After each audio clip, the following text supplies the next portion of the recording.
This is like one episode with 2 parts, except we're gonna do it all at one time, not like a cliffhanger. We're going to turn one of these sweet potatoes into baked fries. Great for the kids over the course of summer here. It's a nice little nutritious, delicious snack. And we'll turn the uglier one here. Not that you're ugly, you're very tasty.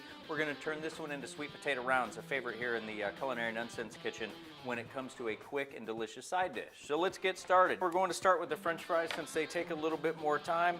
In order to do this in a safe way, here's what I like to do, and I know that may be a little bit wasteful, but just we're trimming off the very edges, and so that way the sweet potato's got a nice stable base. And from there, we're going to start by wiggling the knife nice and straight and easy, and then we'll continue to whittle these down. Depending on how thick you like your French fries, we're gonna go with something that's a little thinner.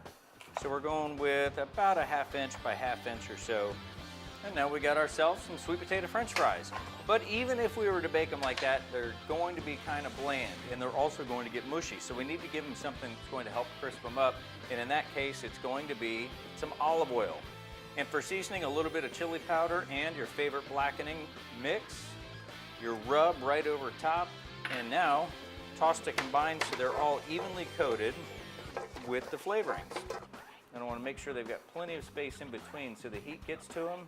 And then these go into a 400-degree oven for about 15 minutes. And option number 2 for our sweet potatoes, you know how long it takes to bake these, so this is a nice, easy, quick side dish, sweet potato rounds, and we're cutting these about an inch, inch and a half thick or so, all the way down to the very end. We're gonna turn this one around so we've got the fatter end to hold on to, and voila. And then into a pan. It's gonna get a nice crispy outside and still be nice and moist and soft inside, just like a regular sweet potato. But if it was too hot and there was a lot of bubble, that would end up with burnt sweet potato rounds. Normally I would caution people not to mess with the food too much, continue to turn it back and forth.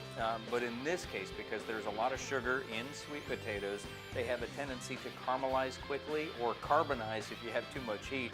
So we've got nice bubbles that are still going all the way around each one of them. I want to just start to slowly cook these from the outside in. And the color under the heat here, and I'm working on, I would say low and then just a little bit above low on my on the heat here.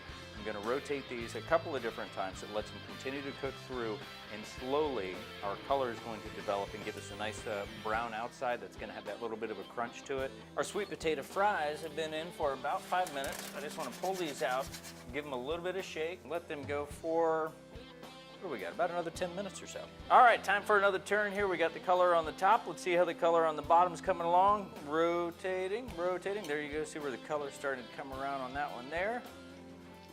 And if you see some spots that are going to be hotter than others, you know, you can rotate the pan and or you can rotate the sweet potatoes.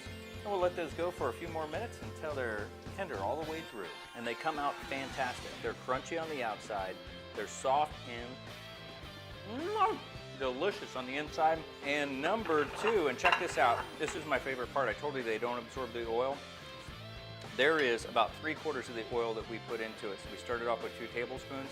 And we got almost all of that back. I think if you take your sweet potatoes, do a little experimentation, find yourself your favorite dipping sauce and your favorite seasonings from the outside, I think you too will be saying when you dip it. And or you put it on the side. When it comes to a side dish or a nice little healthy snack, nutritious, delicious, and there is none better.